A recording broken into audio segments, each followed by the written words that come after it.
Hey Raghunath, tell everyone about our Patreon community. Sure, Kastuba. The Wisdom of the Sages Patreon community is an incredible online yoga resource. If you like the type of yoga wisdom and culture we share on the show, then our Patreon community is a great next step.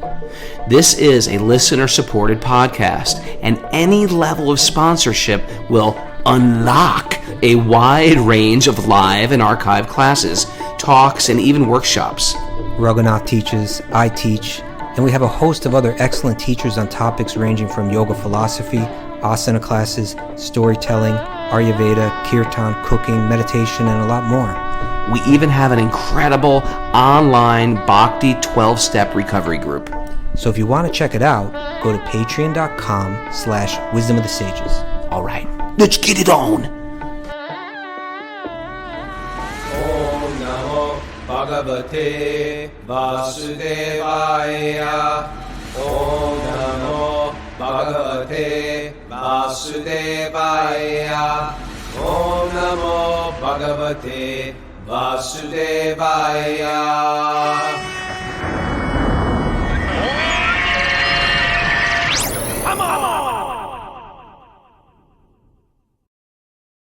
Live from Super Soul Farm, this is Wisdom of the Sages, a daily yoga podcast with your host, Raghunath, and co-host and senior educator at the Bhakti Center in New York, Kastuba Das. Welcome to the show, everybody.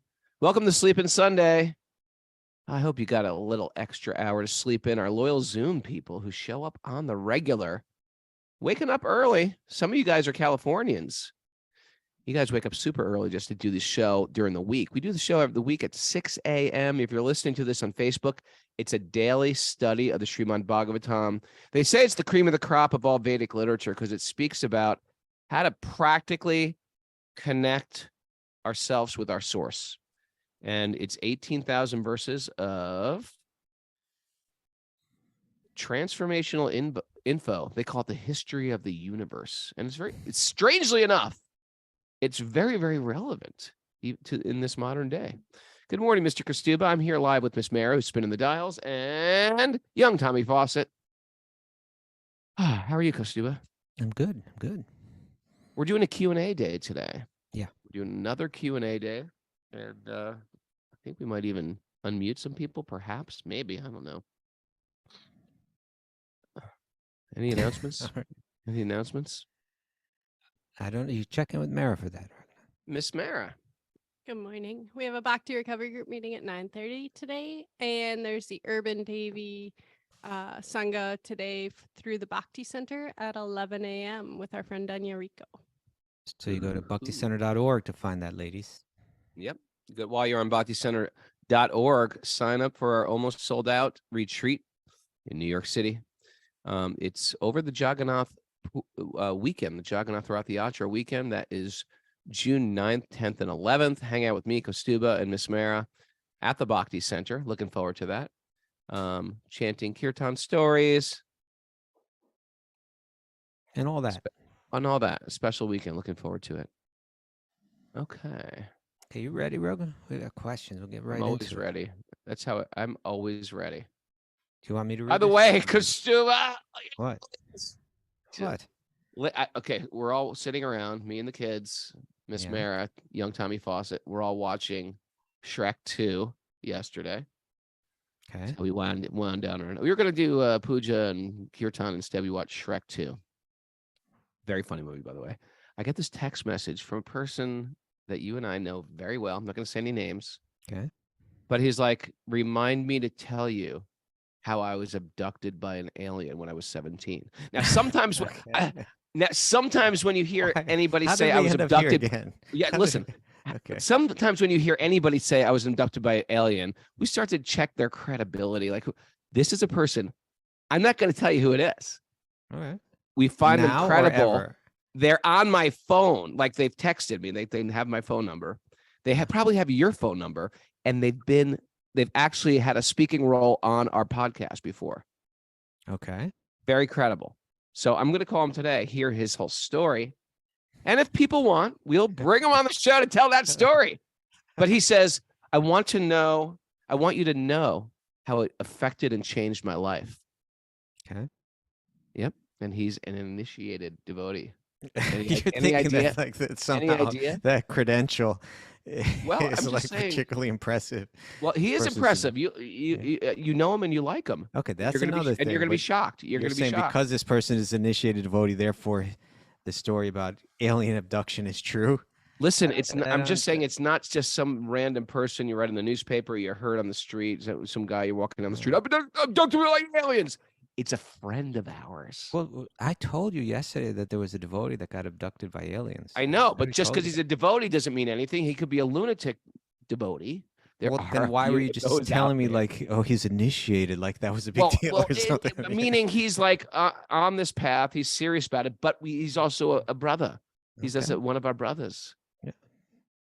So we're going to get to that. We're going to get to that. We're going to I'm hear. ready to Maybe hear we'll bring about him that. on for a walk on Wednesday or an abduction Tuesday. Maybe we should have abduction Tuesday because I bet there's a lot more people out there. Just because We're we not gonna talked do about that. it. We're gonna- Anyone no. else have any abduction stories? You write Miss Mara at abduction on the subject line. Wisdom of Sages 108 at alien gmail.com. abduction. Another thing I want to say is that I read those Apple reviews, those Apple podcast reviews. So if Yeah. you hadn't written a review, right, it really warms my heart to see these reviews. It encourages me. I need encouragement. Please, I no need alien encouragement. abduction stories there. You don't have to write your alien abduction, but you could put like in parentheses at the bottom, A, and that that'll either be means you're confusing. in Alcoholics Anonymous or You just you've need been one of alien those alien abducted. emojis. That just drop a little Yeah, alien. yeah, emoji. drop an That'll- alien emoji. That means you've that'll been, do. you've had connection. We'll Close know, Encounters of the abduction. Third Kind. Right there. Up. But write a review on our Apple podcast. Give us 5 stars. It helps with our rankings, but also I'd just like to hear your. I just want to hear your encouragement. You just are you fishing a little there? I'm fishing for a compliment, and I just want to hear your. No, the fact is, it helps it. The more people that write those reviews, particularly positive ones, it works its way into the algorithm, and so our podcast begins to rise higher in the algorithm as people do that. So which means everybody listening today should go to YouTube. These are little things that you can do to serve Lord Krishna. Why? Right. Because we're trying to serve the Bhagavatam every day today. So you go to YouTube. You can do it now while you're listening. Go to YouTube, like, subscribe, hit the bell. hit the icon, the bell icon. Yeah. Write a comment, a positive one, Okay. and tell us your story. Okay. Okay. All right, let's get on Ready? with our questions, sir. Do you want me to read it? I'll read it, and we'll hear. This it is a little This is we a can hear from green both one, of us. color coded by Kostuba, which That's what means green it's means, for both. both of us. You ready? Yeah. So this is an anonymous questioner, and they write, Jai Shri Krishna. I'm a 20-year-old student in university in London, England. They call it uni over there, Raghunath. Uni, they call it uni, yes. Yeah. By the way, I know he's Indian or she's Indian Yeah. just by saying Jai Shri Krishna. Jai Shri. I mean, there's That's a so real much- like Indian Jai Shri Krishna. salutation. Jai Shri Krishna. Yeah, well, it even probably likely puts them in Gujarat. Maybe. Actually, he says, right? Yeah, there you go, Gujarat. See, Jai Shri you're, Krishna. you're a detective. Or sometimes people just in India say Ram Ram, Ram Ram, right? I've heard that, yeah. And Jai Shankar. Sometimes I'll say that too. Jai Shankar. Okay, so Jai Shri Krishna. I'm a 20-year-old student in uni in London, England.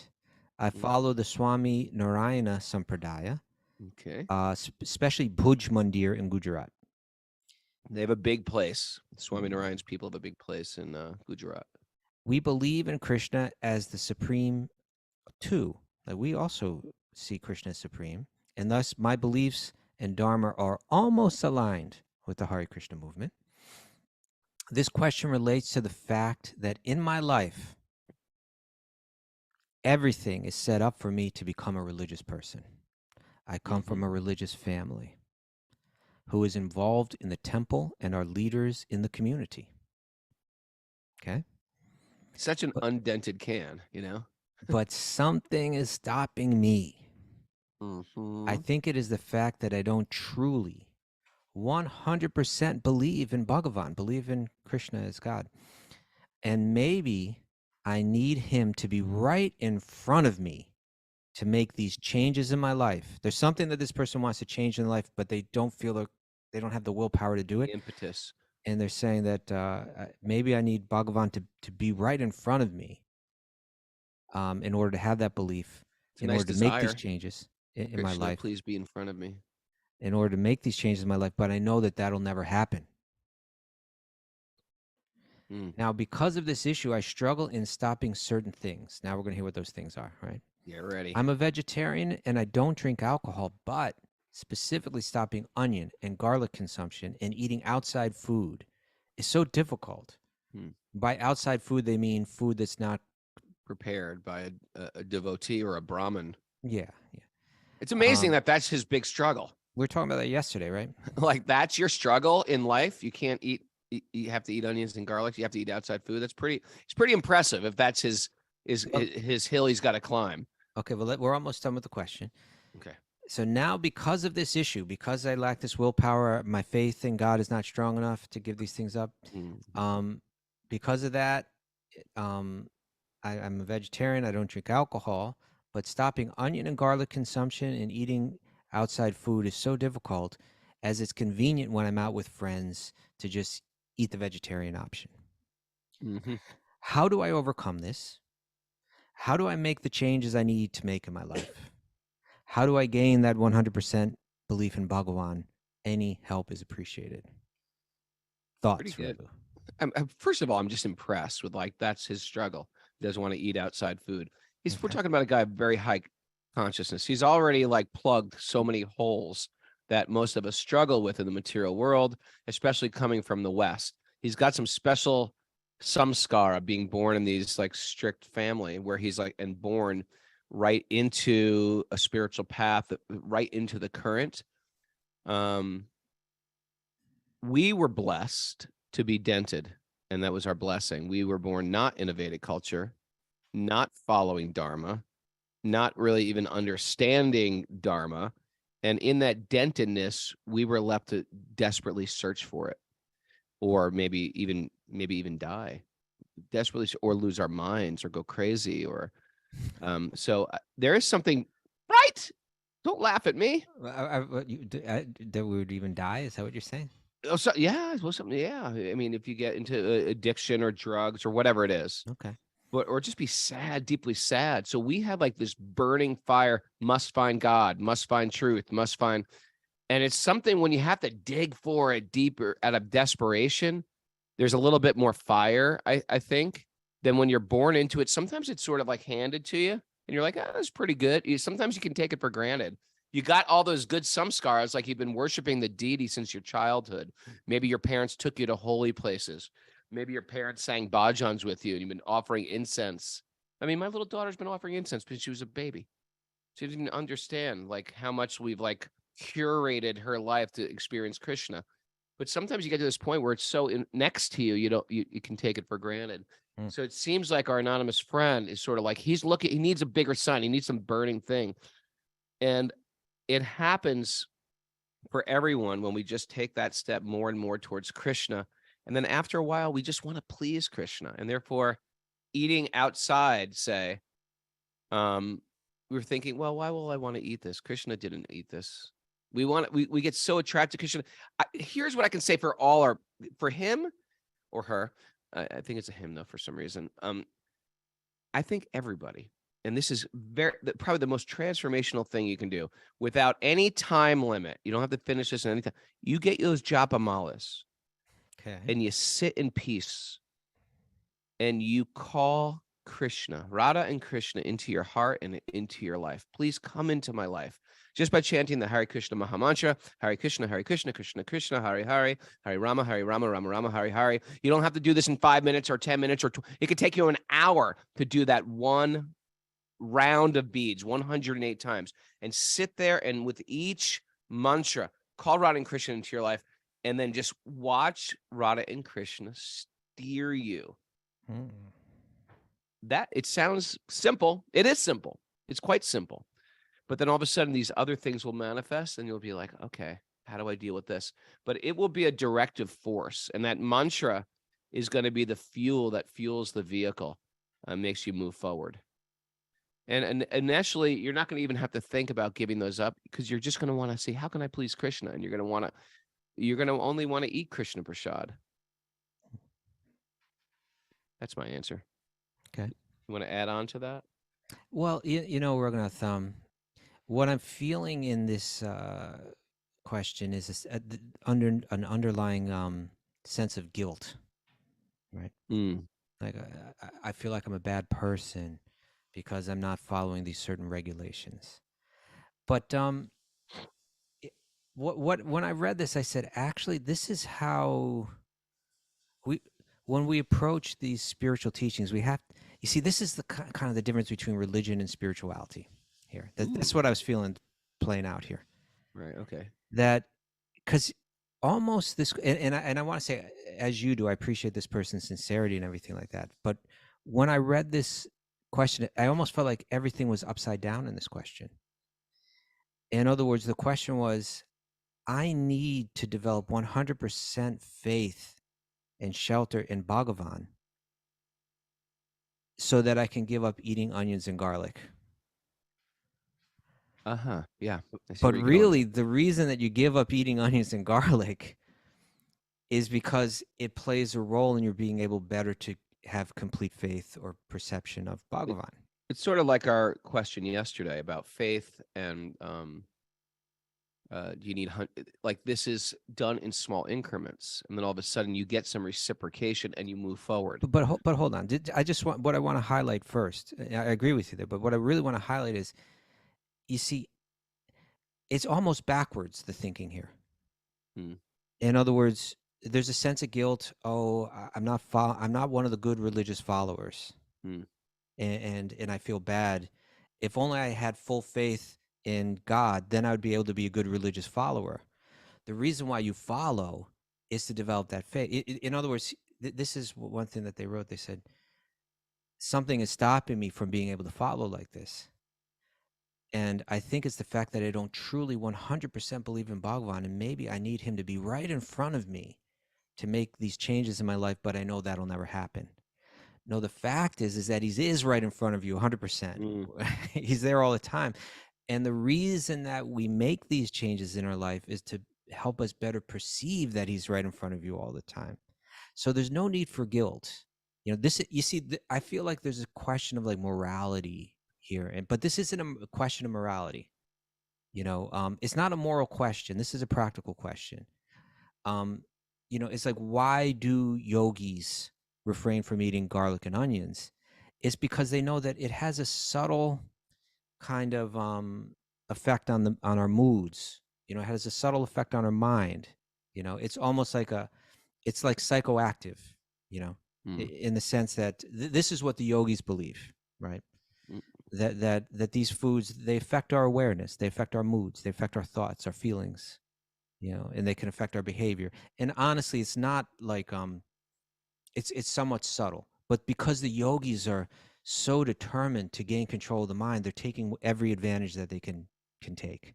And so they're going to say, okay, if those things affect me in that way, then I'm not going to eat them. It's not like, it would be one thing if you said, I got this bad habit, I cheat people in business. I'm caught up in it, and I'm really can't give it up. Or I got this habit, I'm verbally abusive to people, and I get angry and I start to verbally abuse. Those are questions of morality, right? Those are questions where if you feel some guilt, you should feel some guilt. That's a healthy guilt in that case.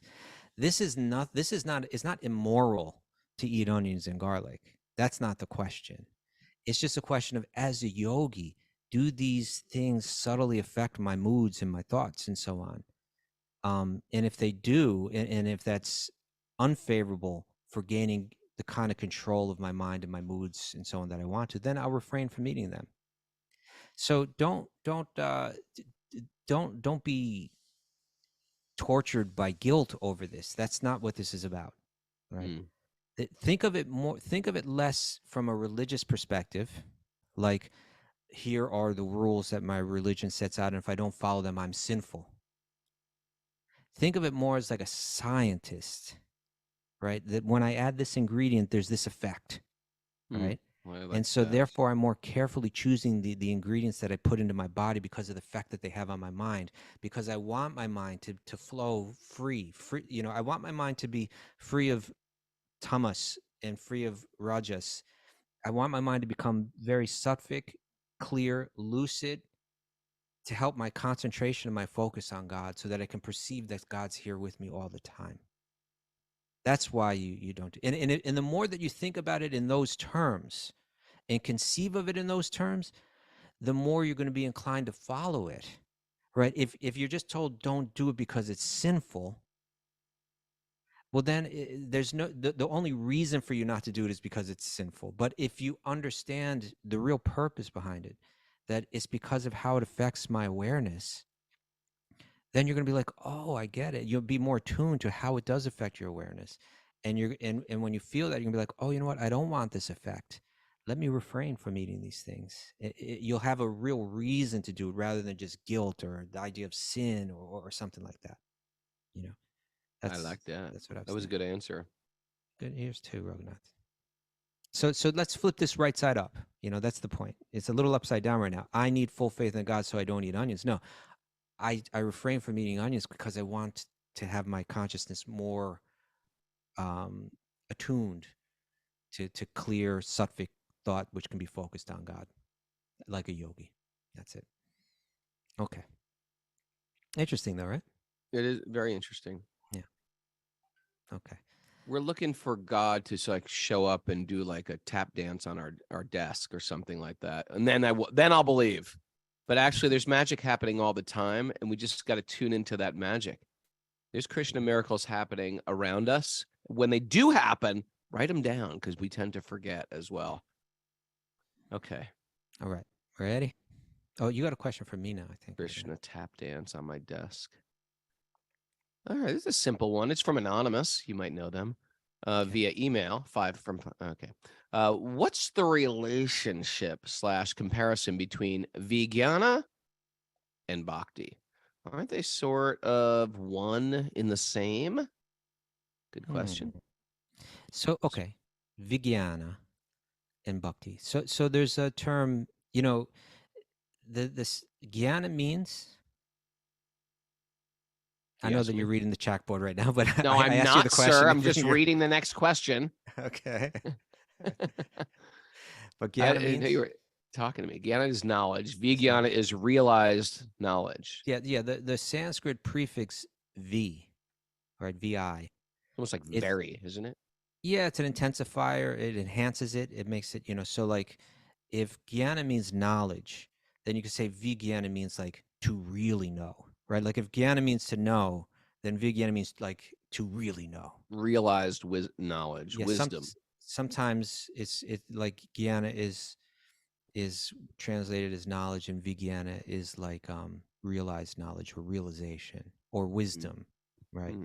So like you could say gnana is I'm not my body, right? Like I may understand that theoretically, but vijnana would be when I understand that truth so deeply, right, that I'm not affected by the body in the way that so many other people are, or I'm not, prone to identify with my body. I'm not prone to, like, in other words, I say, I'm not my body, and I know it theoretically, but then someone comes along and says, hey, you look fat, and then I get all upset or, hurt, or, what I'm saying, or you're ugly or something like that. And then I'm thinking, oh, well, if I really realize I'm not my body, it doesn't mean anything to me.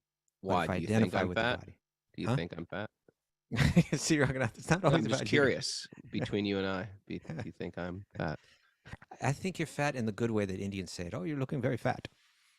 They do say it like that. Right? Oh, you're looking very. Yeah, that means like healthy. It's yeah, hearty. Yes, and if you're like ripped, they're like, oh, you look very. You're like, it's not a good thing. I mean, it's like you're a laborer. It's like considered very low class to be ripped. Okay. Everyone's got these different conceptions, right? Every we have our wealthiest people working out like hard to get like 6-packs. Okay. So, but the word vijnana, it's used in different ways in different places. So, I looked something up, Raghunath. I looked up what was the verse that I was looking up? I'm forgetting now, but I copied down knowledge. Oh yeah, this one, of course.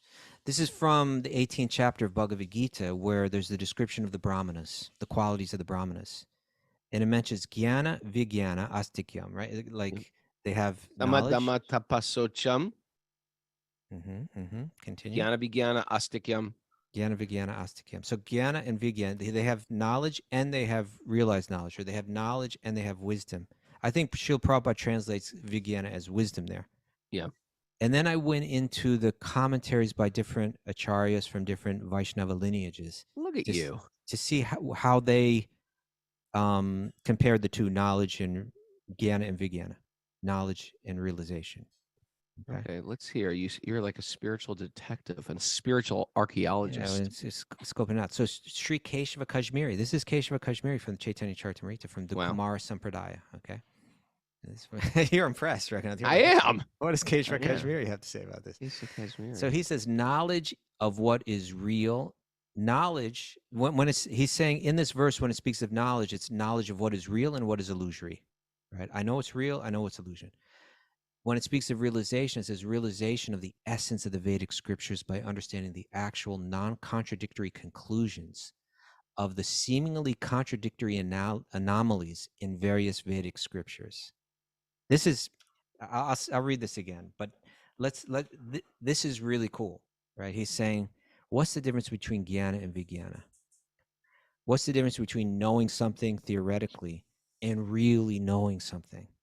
Having realized knowledge. So he says, knowledge is of what is real and what is illusory. I know theoretically that this material world is illusory, that my body is illusory, right? It's here one moment, it's gone the next. I know that. I've learned that. So you could say I know that. But what is realization?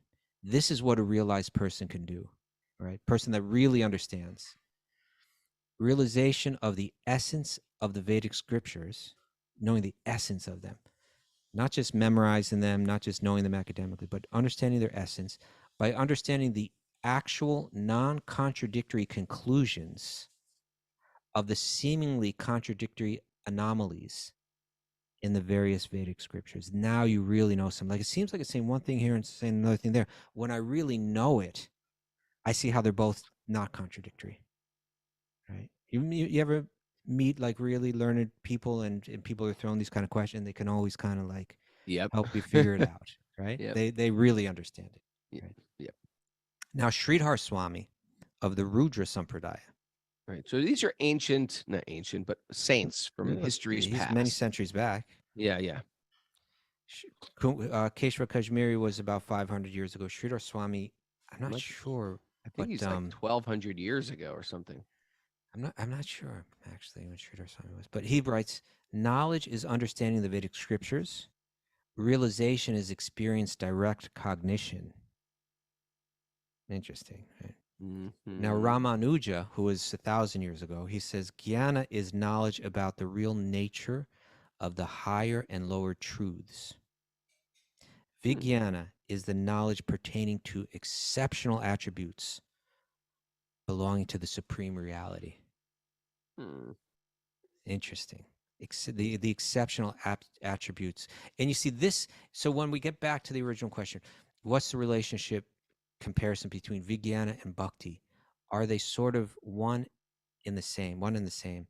It depends when you're talking vijnana of what subject, right? Or like what is the object of your vijnana? What is the object of your realized knowledge? If you have realized knowledge and the object of your knowledge is Krishna, that's bhakti, right? Because to know him is to love him, right? If you really realize who Krishna is, not just theoretically, but have what Sridhar Swami is saying, direct cognition of Krishna, to understand Krishna. If you understand deeply who Krishna is, we could say that is, then you have bhakti. So, and they're very closely related in that sense.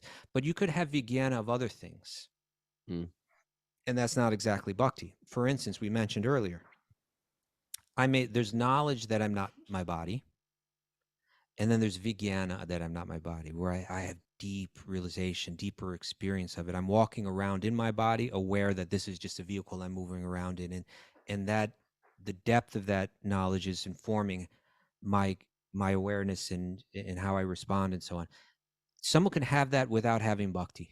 Can you have a gnana that's not related to spirituality? Can you have like I have Of course. gnana, knowledge of the Sanskrit language, knowledge Sure. of how to build cell phones? Is that now Yes. is that considered gnana also, or does it Sure. have to be tied in with spirituality? No, that's knowledge.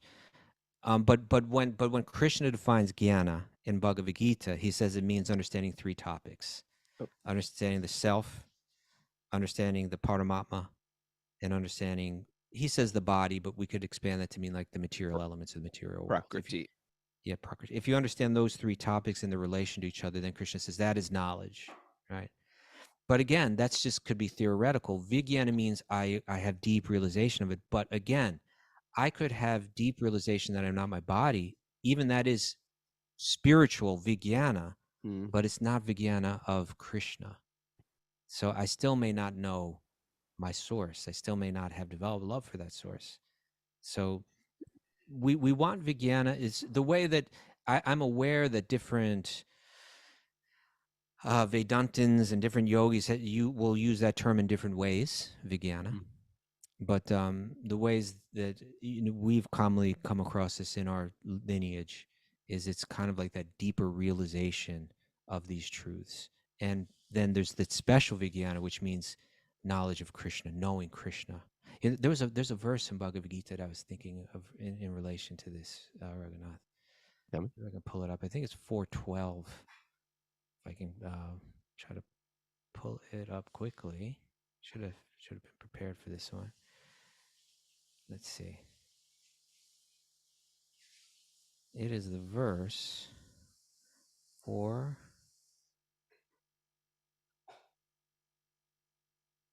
no, it's not 4:12. Are you thinking of the 7th chapter? I shall now declare to you this knowledge, both phenomenal and numinous, thus being known, nothing further shall remain for you to know. No, that's a great verse. This is but 4:10. Vita raga bhaya kroda manmaya mamupashita bhavo jnana tapasa puta madbhavam agata. Being freed from attachment, fear, and anger. Being fully absorbed in me and taking refuge in me, many, many persons in the past became purified by knowledge of me. And here we're talking about this vijnana of him, right? And thus they all attain transcendental love for me. Because a couple verses earlier, no, one verse earlier, yeah, the famous text, Janma karma chame divyam, evam yoveti tatvataha, tyaktva deham punar janma, naiti mam eti so Arjuna. One who knows the transcendental nature of my appearance and activities does not, upon leaving the body, take their birth again in this material world, but they attain my eternal abode, O Arjuna. Right. So when you really know Krishna with vijnana, not just theoretically, but deeply, directly, fully, then you develop pure love for him and you transcend. You don't take birth in this world again. According to Linda on the message board has a question for you. It says, are gnana and chitta or chit the same thing? Well, the chitta, I'm no expert on Sanskrit. The chitta generally means that the faculty for knowing. In other words, the cognitive equipment that we're given. Like basically the mind. The manas, the ahankara, the buddhi. You put these together, you call it the chitta. Sometimes the chitta is used to refer to the subconscious mind.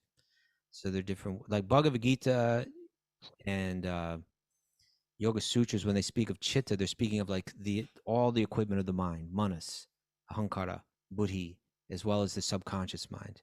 Yeah, I thought it was like more of the inherent intelligence that we have. Not where gnana might be something like we work for developing. You're saying chitta is inherent intelligent, or what? I think so. That's how I've always understood it. Well, I'm like saying when Bhagavatam uses the word chitta, especially at least in this one sense, it's saying it's the subconscious mind, the storehouse of all this of our of all of the samskars, the mental impressions. And when the Bhagavad Gita or Yoga Sutras use the word chitta, it it's speaking of like all of that, the manas, the hunk, all of it together. But how that word is, how that word is used in different ways in the Sanskrit language, we can look up. But in other words, someone might use that in terms of like we say, for instance, like we know what the mind, our mind is our cognitive facility, but we might say mind the gap. In other words, direct your cognitive faculty towards, hey, there's a gap between the train and the platform, right? So like mind it.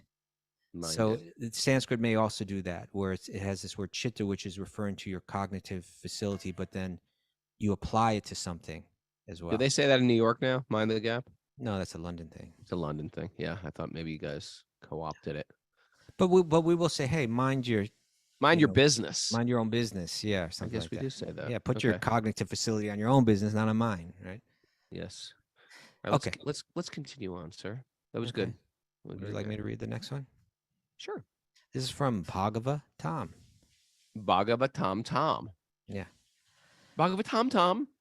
He writes, my question is, Raghunath. Yes. This is a subtle question. It's a good question. Yep. My question is, can our spiritual attachments degrade back to material attachments if we're not careful of our intentions? That's the essence of this question, right? He's going to ask it in a few different ways, but can our spiritual attachments, things that we think are good, yeah, can they degrade back to material attachments if we're not careful with our intentions? At what point might we begin to see that degradation happen? Assuming that it can. Can we become overly attached to certain aspects or phases of our spiritual life that have provided particular enjoyment and transformation, effectively stifling further transformation? And finally, can our attachments to certain spiritual activities take us away from the essence of connecting and serving Krishna? Great question. And the answer is yes, for sure. Seen it happen a million times. Whether it's something even direct, like I'm worshiping the deity, I'm the pujari. It's whenever, or I'm chanting the holy name so many times, or whether I'm in pilgrimage, once it's twisted with your own ego for your own enjoyment, then it sort of like starts to sort of push you out of the bhakti realm.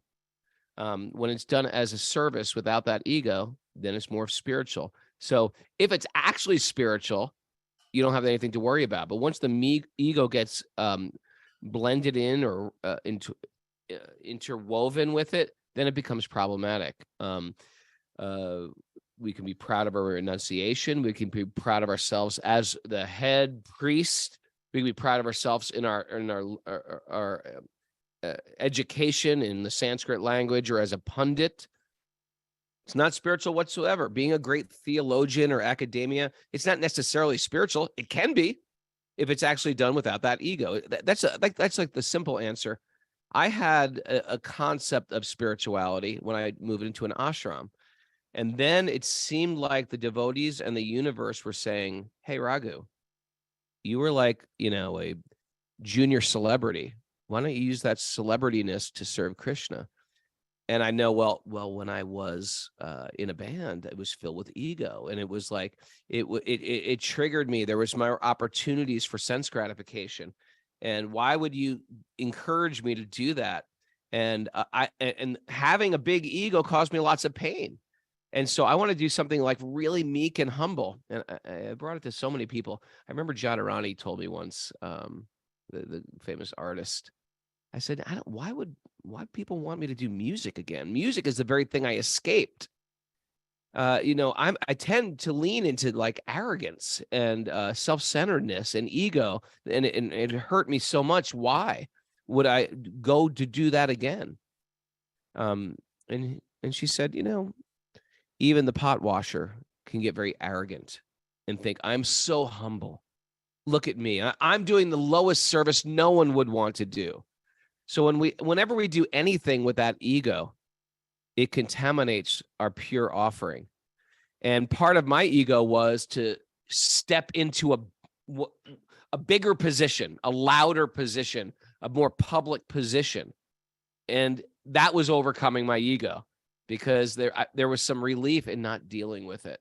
And sometimes we have to like vocalize. We have to step into something bigger. We have to take the stage like Arjuna did. Arjuna had to take on this position. It doesn't seem like a yogic position. He was a warrior, but that was his position.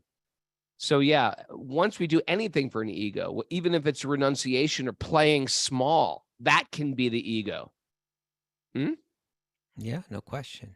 A yoga teacher once, I was in a yoga class once, and we were doing side plank, which is a hard class to do. But I was like sort of like, I was doing yoga for a while, and while we were doing side plank, I grabbed my right foot. I was on my left hand. I grabbed my right foot and I lifted it in the air. So I do Vashisthasana 2, where you lift your leg in the air. The whole class is doing Vashisthasana 1, which is just like a side plank, which is hard enough to do. I was doing a more difficult pose. Why? Because I thought my leg needed a good stretch.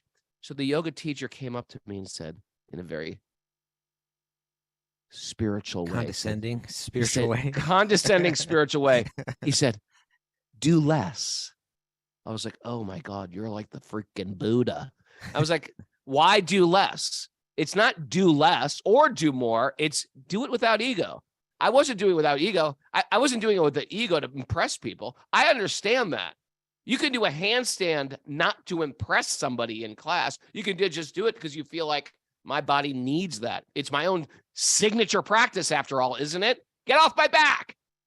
Of course, why do less in this world if we were called to do more? So I just needed to move my leg. So I grabbed it and lifted it up. So it's not do more. It's not do less. It's do whatever you're doing without the desire to impress everyone. What do you think about that? I agree. And whether it's to impress others or other subtle things, like two texts that come to my mind here in this question are one is the and we brought this up not so long ago on the show, but in the Chaitanya Charitamrita, the cleansing of the Gundicha Mandir, the cleansing of the Gundicha temple, right? Which again, it becomes a metaphor, the cleansing of this temple by Sri Chaitanya and his followers, of what it takes to go deep into spirituality, to go deep into bhakti, right? Because our minds are just so conditioned that even if we take that first step, we become proud of that first step, and we're directly counteracting, whatever it is that we've achieved, right? And so, what's shown in that the cleansing of the temple becomes metaphorical of like cleansing our awareness, cleansing our consciousness of all of our different issues that are illusory or problematic for attaining our real nature, the arising of our true devotional nature arising. And so what happens is Sri Chaitanya's followers, they all clean the temple, and they're like, look, it's clean. And Sri Chaitanya's like, no, keep cleaning, cleaning. Yeah. And then he starts to clean, and he creates a huge pile of dust that they thought it was all gone. And so that's what I tell my kids, keep cleaning. It's done. I'm finished. Nope. Go deeper. Go deeper. Yes.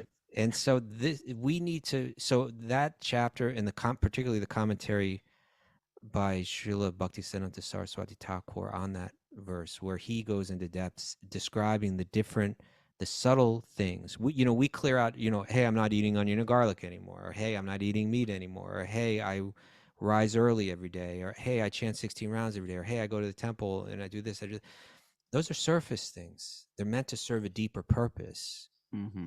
But you can do all those things and still be full of pride, still be full of hostility, still, so many things. So if we want to achieve the goal of life, if we want that Krishna prema to arise, from within and become fully blossomed, fully arise in our consciousness, we have to be determined to go deeper and deeper and deeper and deeper and deeper. Otherwise, what Bhagavatam is speaking to here, I think, is what will happen. We'll get, and the other text I was thinking was Madhurya Kandambini, which is a text that kind of parts of it describe like in a very practical way, it describes what one goes through as they're trying to advance in bhakti. And there it describes how these different opulences that you can get by becoming a little advanced spiritually. People begin to praise you. People begin to respect you. People begin to give you money. You get reputation. You get all these things. And it's very easy to think that, hey, I've arrived. I'm here. Check me out. Yeah.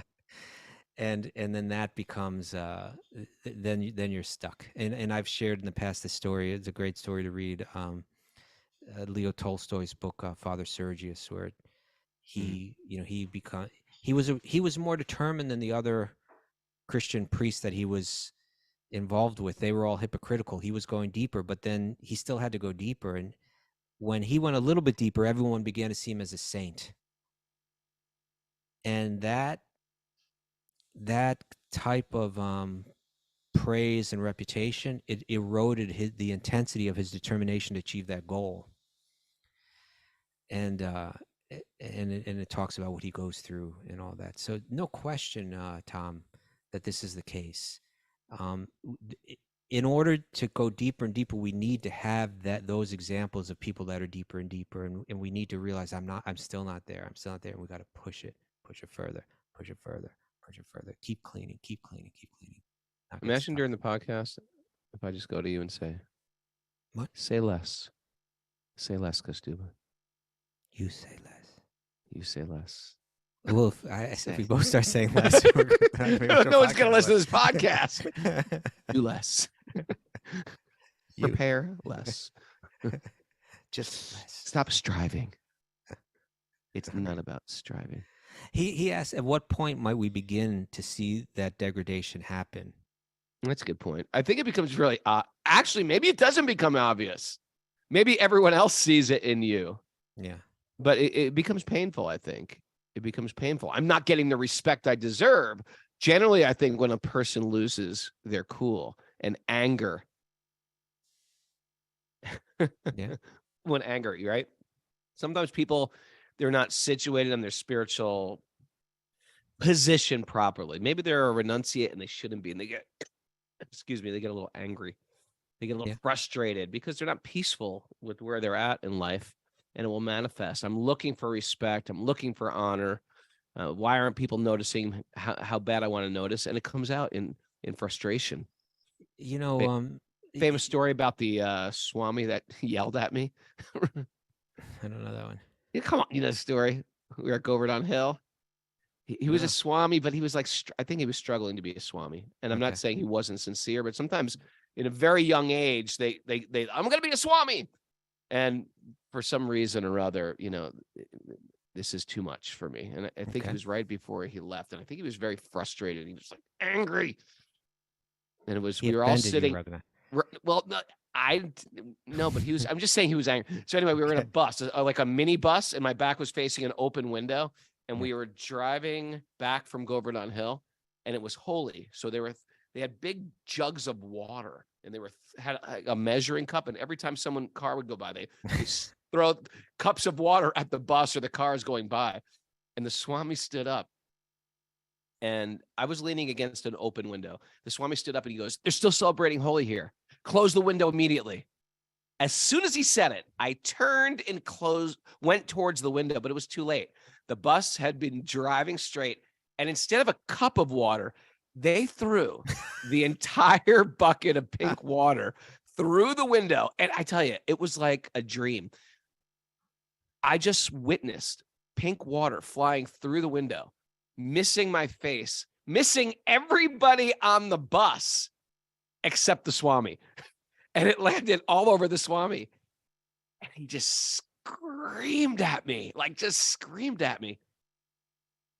And I didn't say anything. I just said. He thought you went too slow?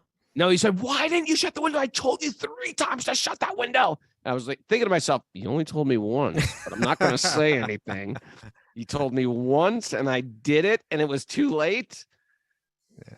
And I just took it. When you get a position of prestige, it's easy to become that emperor that you know has no clothes, right? Yeah. I thought it was good for me too. Getting chastised is good. When you're in a holy place, get chastised. I've been thinking about it. Whenever you get unduly chastised, like I did everything he said, he didn't tell me 3 times, and he screamed at me and called me a jackass publicly. Oh, Raghunath, that I wasn't know, right. but you know what? I just said, you know what? Think of all the times I have been a jackass and got away with it being a jackass, and no one. I said, I'm going to take that right now, and by getting chastised in Vrindavan, that's the best thing that could happen to me. You see, that's a perfect example of where like there's apparently the religious leader who's supposed to, and their conscience real low, and then you got like the new guy, and actually his conscience was quite high, you know. And you know, when Tom asks, you know, at what point might we begin to see that the degradation where now our spirituality is just a surface artificial thing, and we're not actually connected in a real way. I would say like that could happen on any level. Like Madhurya Kandambini uses this term. What is it again? Utsaha Mayi, right? Utsaha Mayi. And it's saying that at a very early stage in one's practice of bhakti, you begin to think, oh, I'm super advanced. I've got it all now. And nobody else does. Even people that are way more advanced, you find some superficial, some surface level thing to think that they're less than you. We call it the pure devotee syndrome. Yeah. Or we call it Bhakta Burfi. Ever say that too? Bhakta Burfi. Oh, he's Bhakta Burfi. It means someone who's brand new to it and they already think they're enlightened and they're trying to instruct people who've been around for years. Yeah. Bhakta Burfi. And then we, you know, speak of that, kind of takes me back to that other question. Like when we heard about what is vijnana, you know, remember a few weeks back we had a question, and it was the Q&A section questions where we were asking each other these questions. Yeah. The first question was like, what was your biggest doubt when you first came around? Yeah. And then the second question, what are your biggest doubts now? And to me, my biggest doubt was like, it had to do exactly with what this said, you know, the ability to understand the actual non-contradictory conclusions of the seemingly contradictory anomalies in the various Vedic scriptures. Like my doubt is, do I understand this properly? Do I really understand the meaning of this, you know, or not? And I think, you know, so we can see that like a person, as soon as they start to, oh, look, I'm following strictly. I wake up early. I chant 16 rounds. I've memorized some shlokas. I'm wearing saffron cloth. I must be more advanced than everybody else. You really hardly know anything right now. You know, you really hard. There's so much further. You're right. We know so little. But then we also see, like we just read the story of Maharaj Bharat, who was like very advanced.